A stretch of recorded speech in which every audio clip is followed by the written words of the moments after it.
resolvendo o branch and bound usando simplex e dual simplex. Dessa vez, nós vamos resolver o mesmo exercício que já foi resolvido na aula anterior, que dessa vez, ao invés de resolver graficamente, nós vamos resolver usando o simplex e o dual simplex. Para facilitar nossa visualização, vamos fazer o acompanhamento gráfico do que nós estivermos fazendo nos quadros simplex. Então aqui a gente tem o problema do maximizar z igual a 3x1 mais 8x2 sujeito a 3x1 mais x2 menor ou igual a 7, x1 mais 2x2 menor ou igual a 5. x1 e x2 tem que ser inteiros e x1 e x2 tem que ser maiores que zero. Só para relembrar, aqui nós temos uma das restrições, certo? Que é a de baixo, e aqui em vermelho está a segunda restrição. A área delimitada para as soluções possíveis, as soluções factíveis, ela é justamente delimitada pelas restrições que nós estamos vendo aqui em cima, mais as restrições de não negatividade. Os pontos em verde indicam os vértices do meu espaço de solução factível. Na resolução gráfica, tivemos que calcular o valor em todos os vértices. No caso do algoritmo simplex, ele caminha através das arestas, de vértice a vértice, até encontrar a melhor solução. Correto? É o que nós vamos fazer agora. Primeiramente, temos que colocar o problema na forma padrão. Então, colocando na forma padrão, z menos 3x1 menos 8x2 igual a zero.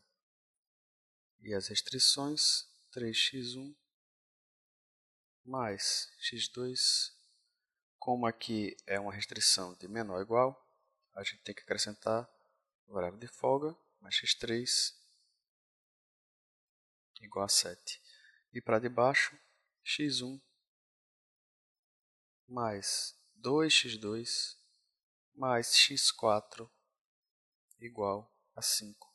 Porque também é uma restrição menor ou igual, então a gente acrescenta uma variável de folga positiva, né? Somando. E aí, as restrições de não negatividade, x1 maior que zero e x2 maior ou igual a zero, elas continuam valendo. Então, o que aconteceu aqui? A restrição de integralidade das duas variáveis serem inteiras foi relaxada. Certo? Eu não coloquei elas aqui. Agora vamos montar o quadro para resolver o simplex. Agora vamos preencher o quadro simplex. Então vamos colocar aqui a primeira expressão. O coeficiente de z é 1, o coeficiente de x1 é menos 3, o de x2 é menos 8, o de x3 aqui na linha da função objetiva é 0, o de x4 também, e o b aqui dá 0. Vale ressaltar que essa solução aqui só é possível, esse z igual a 0, porque o nosso espaço de soluções original permite que a solução 00 exista, correto? Aqui, para a primeira restrição, vamos ter, não tem z, então o z é 0. Aqui fica 3, 1, 1, 0 e 7. Para a segunda, 0, 1, 2, 0, 1. E aqui fica o 5, certo? Primeira coisa a conferir. Temos uma base? Para saber se temos uma base, temos que ver se existem duas colunas onde todos os elementos são 0, menos um deles, que vai ser igual a 1. Se isso acontecer em duas colunas, nós vamos ter uma base para um problema com duas restrições, que é o que aconteceu aqui. E é sempre bom a gente colocar a base em cada quadro para facilitar o nosso entendimento. Então, colocando a base aqui do lado, aqui eu tenho que x3 é igual a 7,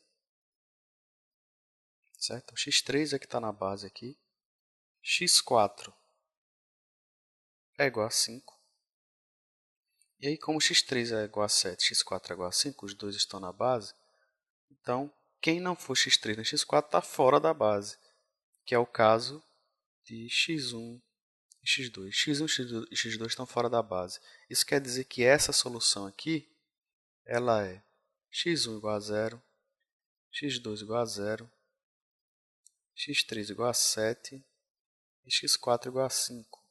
Essas são as minhas variáveis de folga. Normalmente as restrições indicam recursos, então isso aqui quer dizer que nada dos recursos foi usado ainda. Então, o recurso da primeira inequação está completamente disponível e o recurso da segunda inequação está completamente disponível. E, por sua vez, x1 e x2 são zero, ou seja, se eu não usei nada, então, se fosse uma produção, né, eu não produzi nada. Correto? Então, isso aqui me dá um z de zero, porque a minha função objetivo é justamente 3x1 mais 8x2, 3 vezes 0, 0, mais 8 vezes 0, 0. Lembrando que sempre é possível, da mesma forma que eu transformei essas equações aqui de cima nesse quadro simplex aqui de baixo, eu posso fazer o inverso a qualquer momento, transformar qualquer quadro de volta nas equações. A partir desse momento, eu preciso agora perceber se esse quadro pode ser melhorado. Como é que eu percebo isso? Nesse caso, como nós colocamos a nossa forma padrão na função objetivo, todas as variáveis que foram para o lado esquerdo, elas ficam negativas. Então, eu vou procurar qual é a variável mais negativa. A variável que estiver mais negativa, ela vai contribuir mais para o aumento da função objetivo, que é o que eu estou procurando, certo? Meu problema é de maximização. Sendo o problema de maximização, eu quero que a função objetivo seja o máximo possível. Por enquanto, ela é zero. Sendo zero, como eu tenho que aumentar, vamos procurar aqui qual é a variável que vai me proporcionar um aumento. O maior coeficiente em módulo aqui, que no caso é o coeficiente mais negativo, é o do x2. Então, essa é a coluna da variável que eu quero que entre na base. Tem que lembrar aqui que x2 é igual a zero, ele está fora da base. Se está fora da base, ele é igual a zero. Então, aqui eu quero que ele entre na base. Quem é que deve sair da base? Ou é x3 ou é x4. Como é que eu faço o teste? Para fazer o teste, eu vou pegar o valor do b e dividir pelo valor do coeficiente na restrição da coluna do pivô.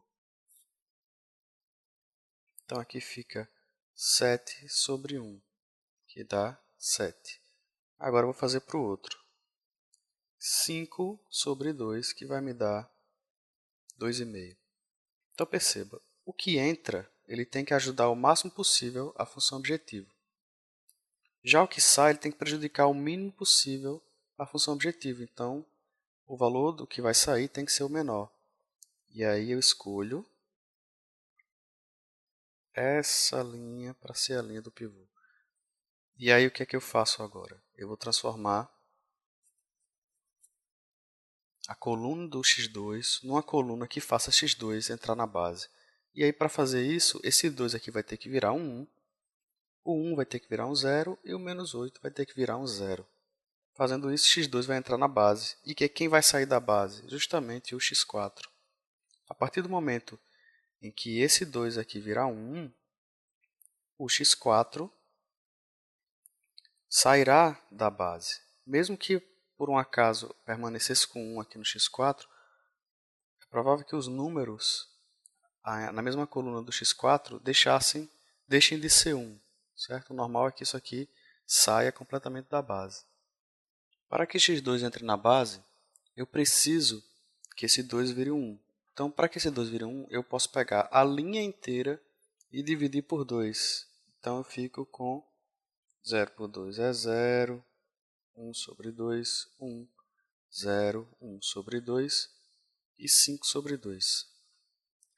Agora eu preciso também que tudo que está acima desse 1 seja 0. E aí, para fazer isso, a gente pode recorrer a essa fórmula, né? Linha nova é igual à linha antiga menos o θ vezes a linha do pivô. A linha do pivô é essa linha que a gente acabou de descobrir e calcular. A linha nova vai ser baseada na linha antiga, que estava antes na posição que estou procurando, menos o θ é o elemento da coluna, na linha em que eu estou querendo calcular a linha nova, e aí eu faço a multiplicação pela linha do pivô depois. Então aqui fica, para calcular a linha nova, eu vou pegar a linha antiga, que nesse caso aqui, para essa linha do x3, é 0, 3, 1, 1, 0 e 7. E a linha do pivô, vou colocar ela aqui embaixo. 0, 1 sobre 2, 1, 0, 1 sobre 2 e 5 sobre 2. E aqui quem é o θ? É o 1. 1. Então, menos, certo? Aí eu vou fazer essa operação aqui. Então fica 0 menos 0. Né? Como multiplica tudo, só vai inverter o sinal. 0 menos 0, 0.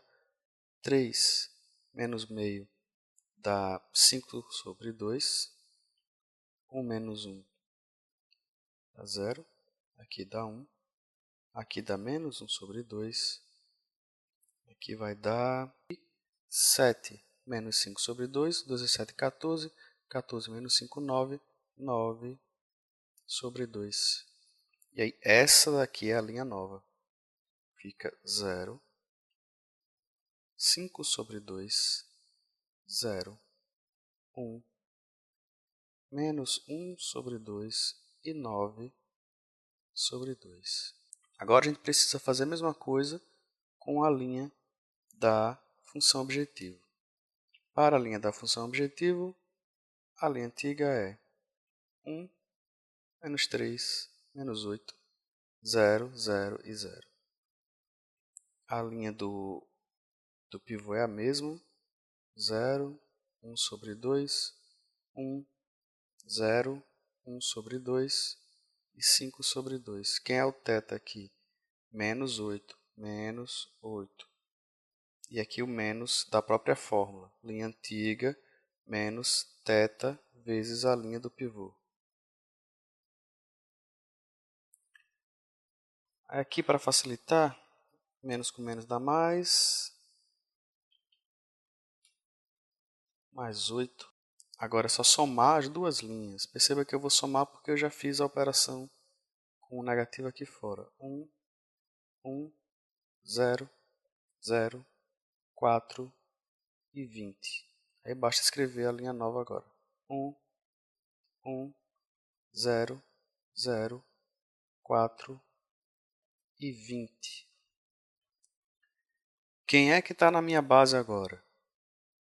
Nessa linha, ó, 1 aqui, 0 no resto. Então aqui ainda permanece x3. Por quê? Porque eu não mexi em x3. x3 permanece na base, certo? x3 é a variável de folga, ela era 7, ela caiu para 9 sobre 2, que é 4,5, certo? Então eu já usei um pouco do recurso do x3. E o x4 ele saiu da base. Perceba como é que ficou a coluna agora. E quem entrou na base no lugar? O x2 como pretendido. Então x2 é 5 sobre 2 e x3 é 9 sobre 2. Qual a solução nova agora? x1 está na base? Não. Se ele não está na base, ele é 0. x2 está na base? Está. Qual é o valor de x2? 5 sobre 2. x3 está na base? Sim, com o valor 9 sobre 2. e x4 não está na base, seu valor é zero. Certo? Com esses valores aqui, eu consigo um z de 20, que é justamente o valor que eu tenho aqui no meu quadro simplex para o z. Se você calcular, sabendo que x1 é zero, que x4 é zero, certo? Então, só fica aqui z igual a 20. Tá vendo que interessante? Z igual a 20, porque x1 é zero e x4 é zero. Eles estão fora da base.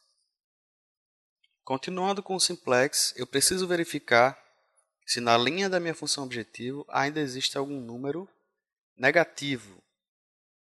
Como eu percebo aqui que na linha da função objetivo não tem nenhum número negativo, então eu cheguei ao resultado ótimo.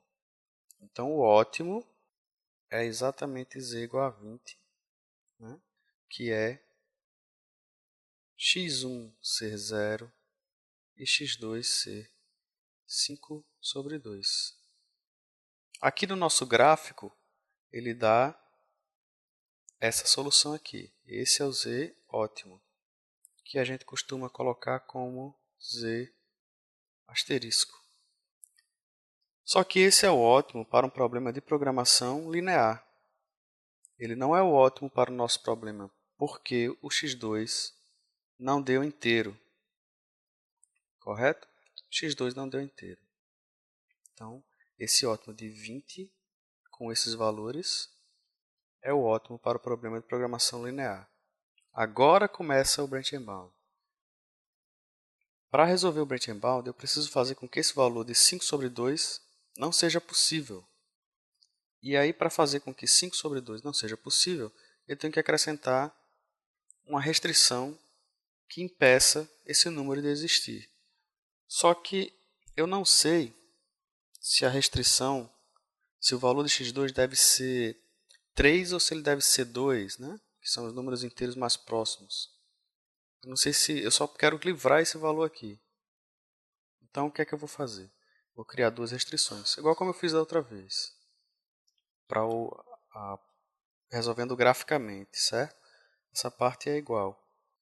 Repetindo, nessa solução eu tenho x1 igual a 0, x2 igual a 5 sobre 2. x1 tudo bem, ele está inteiro. x2 é 5 sobre 2. Como x2 não está inteiro, aí eu vou ter que criar dois novos problemas. Aqui eu vou chamar o problema original de O. O z desse problema original é 20. E os valores para esse problema original são esses que estão aqui em cima, certo? x1 igual a 0 e x2 igual a 5 sobre 2. Esse valor de 20 ele me dá um limitante. Eu sei que a minha solução não é melhor que isso. Que o meu problema relaxado, ele tem uma solução melhor que a melhor que o ótimo, certo? Eu vou criar problemas novos, e aí para criar esses problemas novos, eu me baseio aqui no x2. x2 é 5 sobre 2, então eu preciso saber que valor x2 pode adquirir. Ele não pode ser quebrado. Então, como ele não pode ser quebrado, aqui eu tenho o valor de 5 sobre 2, então eu sei, se ele não pode ser quebrado, ou ele é menor que 2, ou ele é maior que 3. Então, eu crio dois subproblemas. x2 menor ou igual a 2 e x2 maior ou igual a 3. Com isso, eu evito toda essa região de números que não são inteiros. E aí eu criei o problema, o subproblema A, que vai ganhar o x2 menor ou igual a 2, e o subproblema B, que vai ganhar o x2 maior ou igual a 3. Por que eu estou dizendo vai ganhar? Porque nós vamos repetir o problema original, repetir o mesmo quadro anterior, só que agora você vai acrescentar a restrição nova. Pronto. Esse é o subproblema original. Eu coloquei um espaço maior aqui porque eu já sei que eu vou precisar de uma variável de folga a mais para a minha restrição nova. Aqui a base, como a gente lembra, é x3, que é 9 sobre 2, e x2, que é 5 sobre 2. O que acontece quando eu acrescento a restrição nova? A restrição nova ela vai ser x2 mais x5 igual a 2. Correto? Como aqui é menor ou igual, eu tenho que acrescentar alguma coisa do lado esquerdo para que o lado esquerdo possa ficar igual ao lado direito. E eu acrescento essa folga.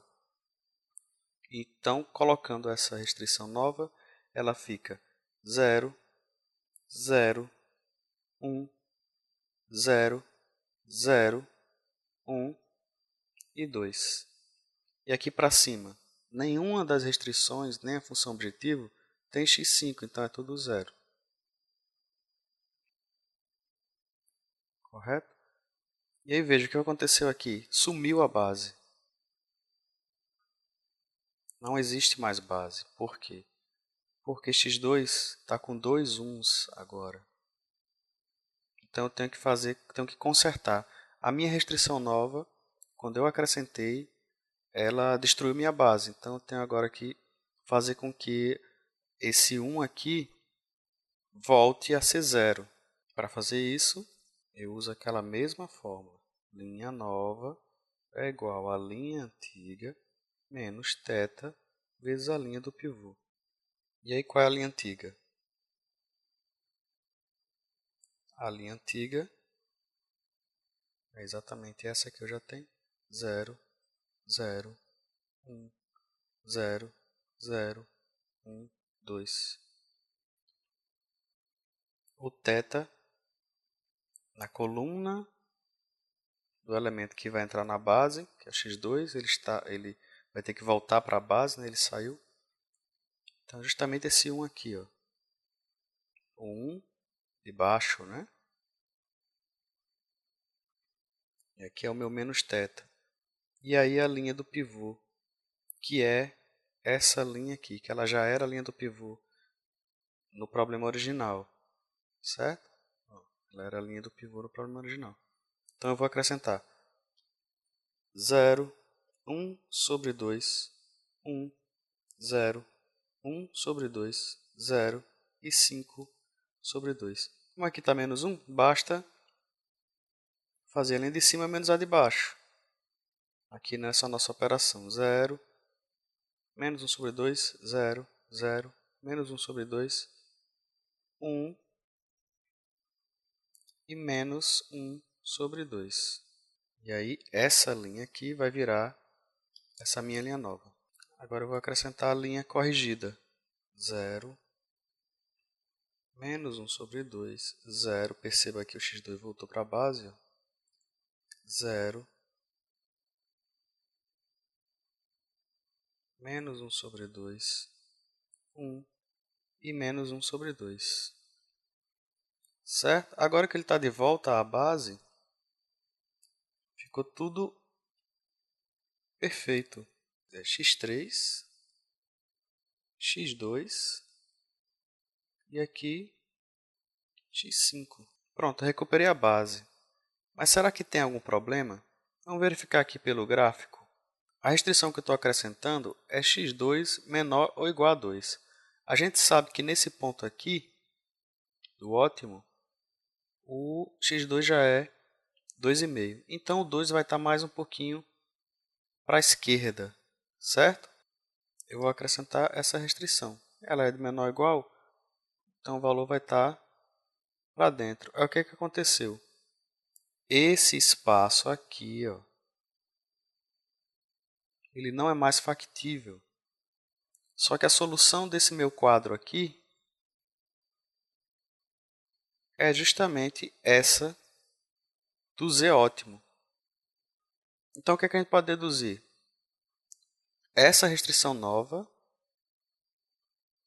ela está entrando com um uso de recurso maior do que ela possibilita.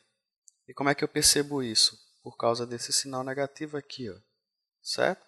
Então eu posso identificar isso tanto pelo gráfico como pela presença desse sinal negativo.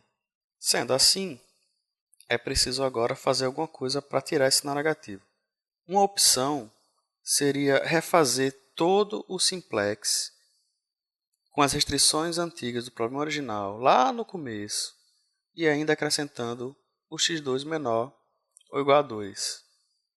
Só que para evitar esse trabalho, nessa situação onde eu tiver um b menor que 0 e algum elemento, algum coeficiente das variáveis for negativo, aí eu posso usar o dual simplex. Não confundir com o dual, nem com o simplex. Aqui é outra coisa, certo? O que nós temos é o dual simplex. O que é o dual simplex? É um algoritmo onde você aplica o dual, a lógica do dual, em cima do quadro simplex. Então a gente faz o dual sem precisar montar o quadro do dual. Por que isso? O simplex ele age da seguinte maneira: ele vai de uma solução que é possível, mas não é a ótima. Por exemplo, aqui nesse gráfico, o simplex ele sai aqui do zero, né? E ele caminha tentando melhorar a solução. Como é um problema de maximização, ele caminha tentando aumentar o valor da solução. Então ele sai de uma solução que é factível e tenta melhorá-la, vai aumentando. No caso do dual, ele faz o inverso. Ele está numa solução que não é factível, que é exatamente o nosso caso, e ele tenta diminuir a solução, no caso de um problema de maximização, para que ela fique factível. É justamente o que a gente precisa aqui. Só que para não ter que montar o dual, você pode resolver direto pelo próprio quadro do simplex. E aí, para fazer isso, a gente vai usar uma lógica parecida com a do simplex, só que um pouco invertida, né? Então, aqui, procuro qual é o B que está negativo, é esse. Então, essa é a linha do pivô. O que é que eu faço agora? Pego os elementos da linha de Z e divido pelos da linha do pivô. Aqui fica, então, 4 sobre menos 1 meio. Isso vai dar menos 8. E aqui, para outra variável possível, fica 1 sobre menos 1 meio, que dá menos 2. Meu objetivo é maximizar a função objetivo. Então, o valor que vai entrar na base, ele tem que ser o valor que prejudique menos a função objetivo, porque ele vai prejudicar de qualquer forma. A gente está na lógica dual. Nesse sentido, esse 20 aqui vai cair. Só que eu tenho que usar um valor que faça com que ele caia menos. Então, eu vou usar o valor que está me dando aqui, ó, menos 2. Então, já descobri que essa é a coluna que eu vou usar. Ficou na dúvida? Em qualquer desses casos, se você ficar na dúvida em relação a que variável deve entrar, a que variável deve sair, você sabendo como uma variável entra e sai da base, é só testar. Testa qual vai entrar, testa qual vai sair, e aí dependendo você pode ter, sei lá, 4 possibilidades, considerando uma variável que vai entrar, 2 outras que vão sair, então tem que testar essa que vai entrar junto com uma que vai sair, depois junto com a outra que vai sair. E aí vai testando todas as combinações possíveis, né? Para evitar ter que ficar decorando 1 hora com os exercícios. Isso vai internalizando, não é um grande problema. Prosseguindo, temos agora que dividir a linha inteira pelo valor que está aqui no pivô, que é menos 1 sobre 2. Então fica. Agora eu tenho que zerar todo mundo de cima. Para a linha da segunda restrição, a linha nova é igual à linha antiga menos θ vezes a linha do pivô. Então fica, a linha antiga é 0, 1 sobre 2, 1, 0, 1 sobre 2, 0, 5 sobre 2. Quem é o θ? É 1 sobre 2. 1 sobre 2. Menos, né? Da fórmula. E a linha do pivô, que está calculada aqui embaixo. 0, 1, 0, 0, 1, menos 2 e 1. Multiplicando aqui embaixo, 0, 0, 1, 0, 0, 1, 4 sobre 2, que é 2. Então a linha fica 0, 0, 1, 0, 0, 1, 2. Calculando tudo, terminamos com... Pronto. Fazendo o mesmo para as outras linhas, nós terminamos com esse quadro aqui. Perceba que foi que eu fiz. O mesmo que eu fiz antes no simplex. Aqui ficou 1 e o resto acima ficou sendo tudo 0. Correto? E aí, dessa forma, qual foi a base que foi formada aqui no final? x3, que é 2, que a gente não mexeu, é a mesma de antes, né? Mesma base, só mudou o valor, que era 9 sobre 2, agora ficou 2. x2, que também não mudou, ainda é a base, não mudou só o valor. E o x5 que saiu, e aqui agora é x1. E aí, que solução é essa aqui que foi encontrada? Quem é x1? É 1. Quem é x2? 2. x3 também é 2.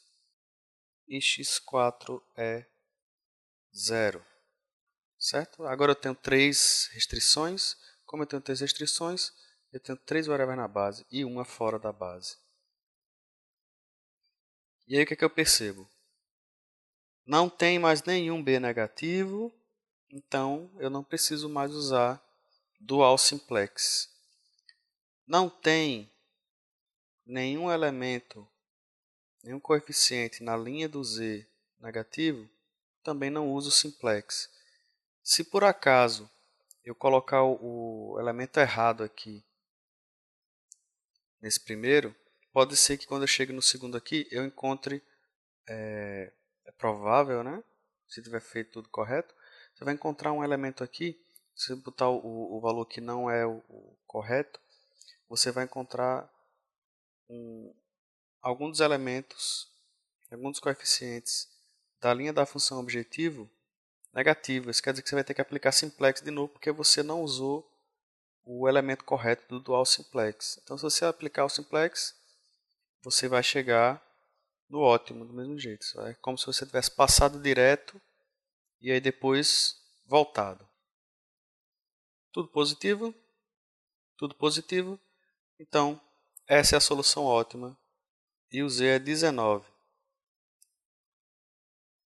Encontramos a solução ótima. x1 é 1, x2 é 2, o z é 19. Ainda sobrou 2 do recurso 3 aqui. Certo? E o recurso 4 foi usado completamente.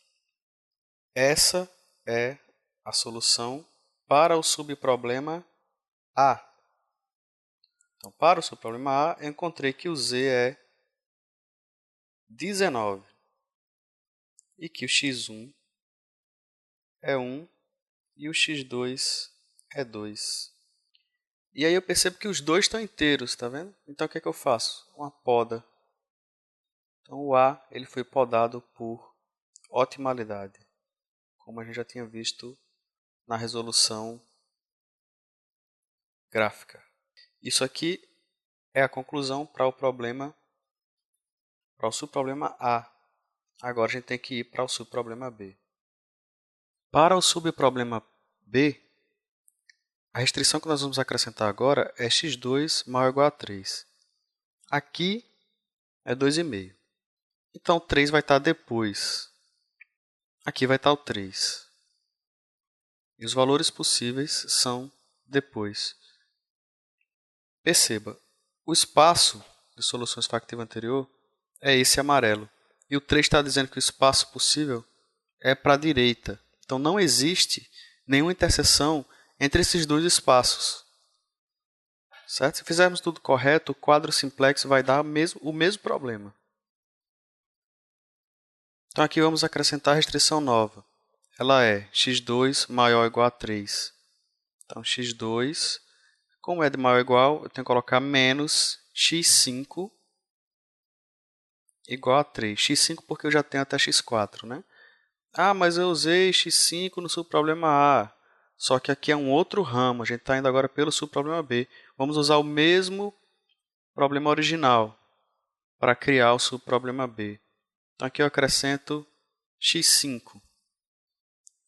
E aí agora eu vou acrescentar a nossa restrição nova aqui embaixo, que fica 0, 0, 1, 0, 0, menos 1 e 3.